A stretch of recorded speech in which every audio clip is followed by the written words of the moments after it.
There are some things I will say that may be coded, but I wrote a few things, and I'll stop at the point God said I should stop.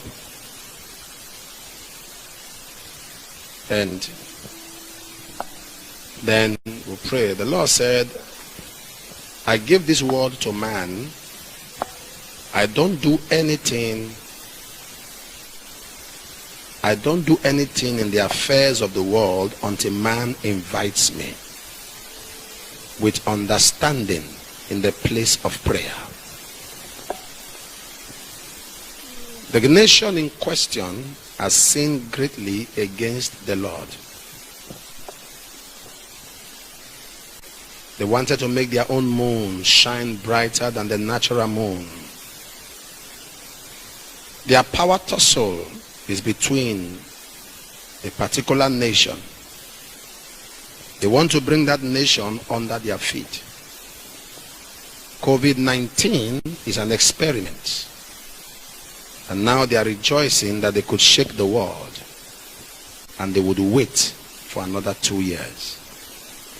In 2022, if I tarry to come, something worse will happen, and it will also originate from them.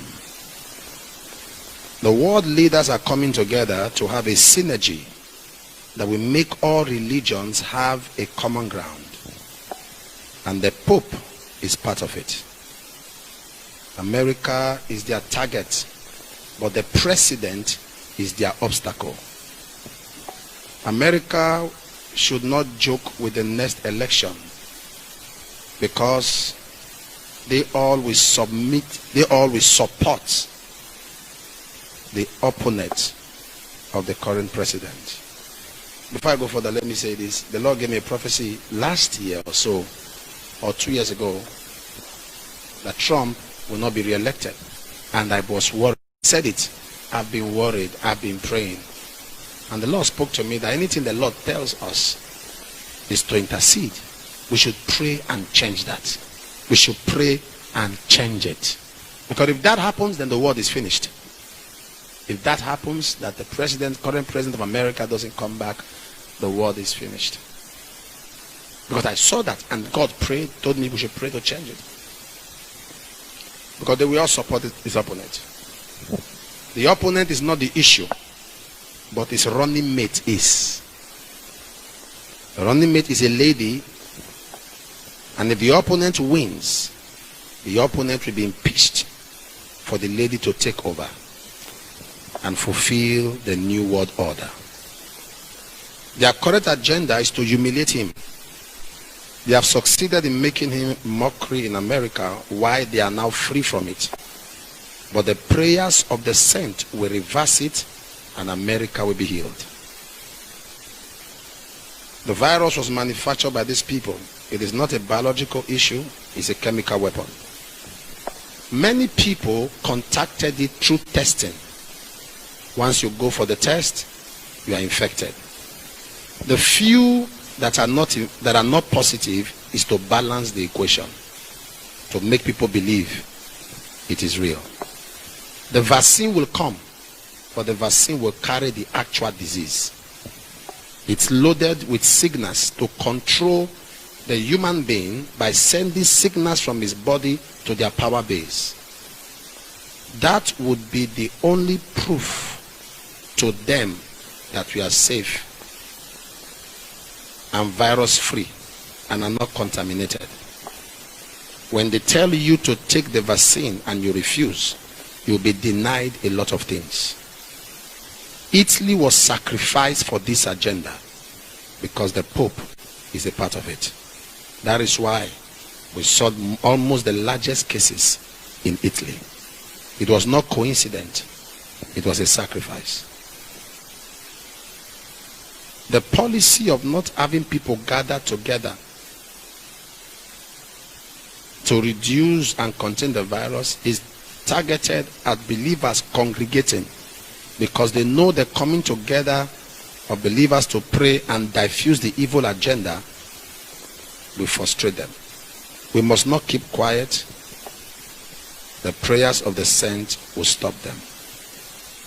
All believers must lift up their voice against the spirit of the new world order and scatter the agenda of the Antichrist. They will come up with a new currency to unify the world and solidify control.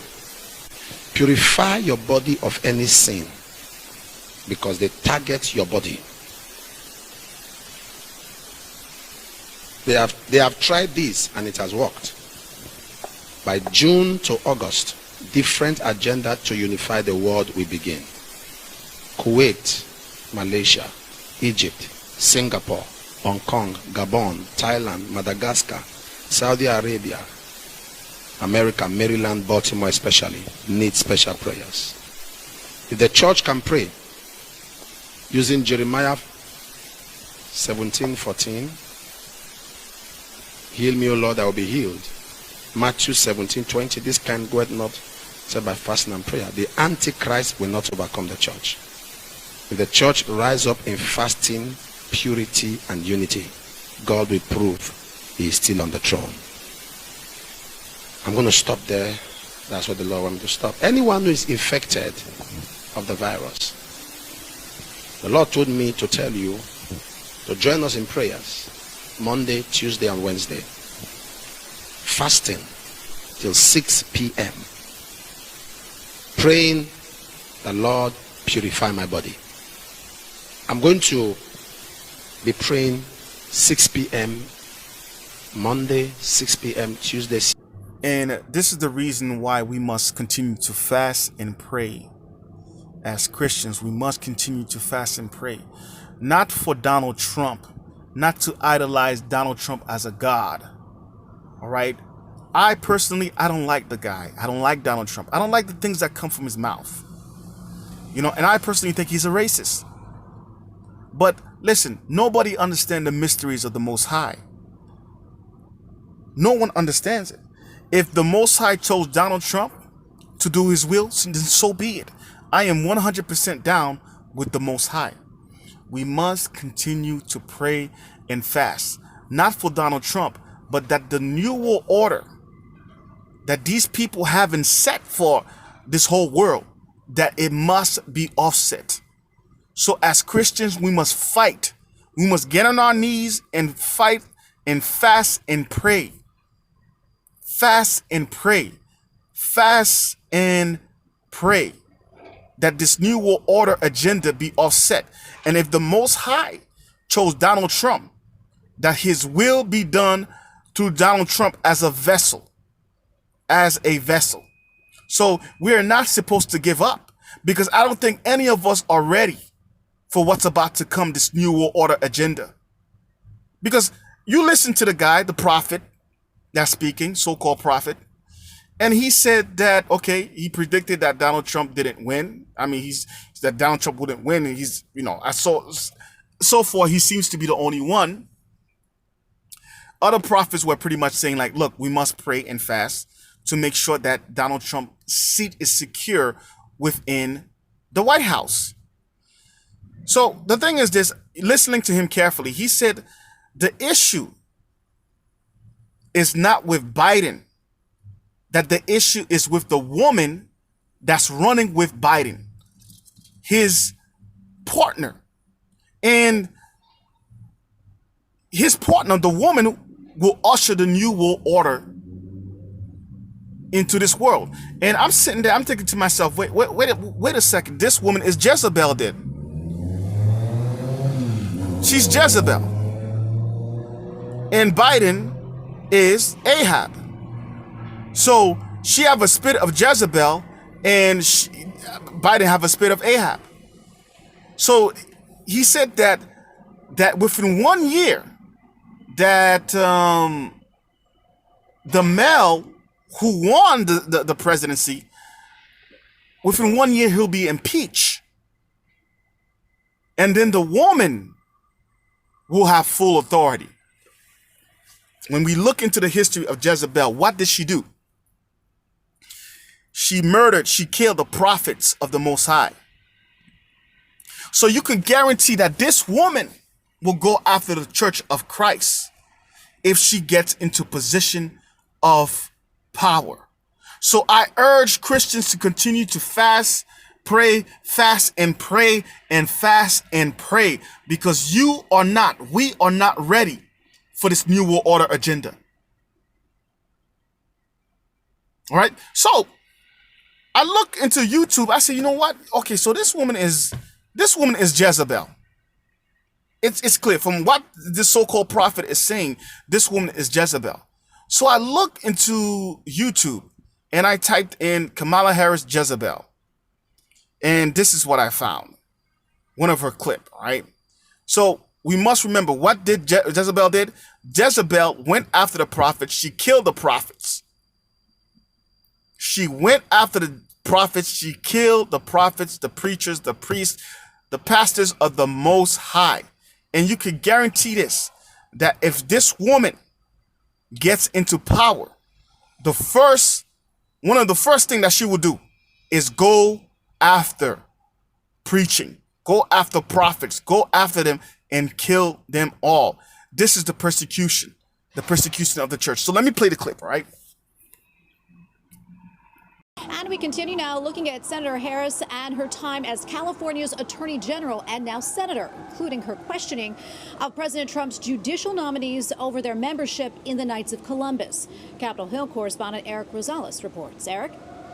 Well, Tracy, it's important to note that in the Senate, Kamala Harris has twice sponsored the Do Not Harm Act, which essentially prevents religious freedom protections from harming third parties. Critics say that all it does is prevent people from practicing their faith in public.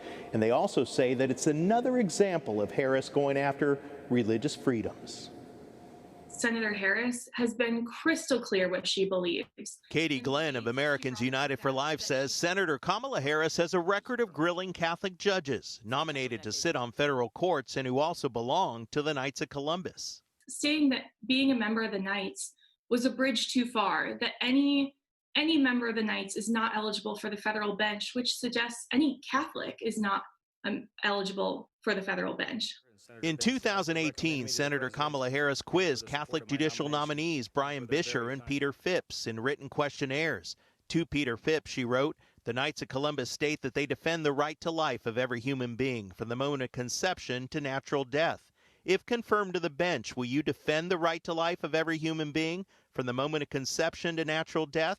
Phipps wrote in reply, quote, "If confirmed to the bench, I will follow the law." Do you know what the point of the questions for the record about your membership in the Knights of Columbus was? No, Senator, I do not.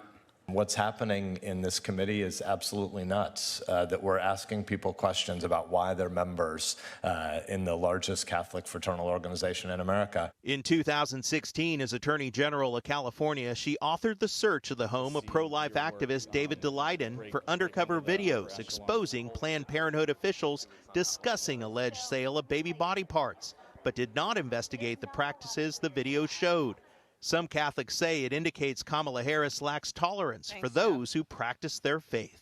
Senator Harris has previously stated she doesn't necessarily think Catholics are eligible for federal service, and yet she is potentially going to serve as vice president under the second Catholic president were Joe Biden to be elected.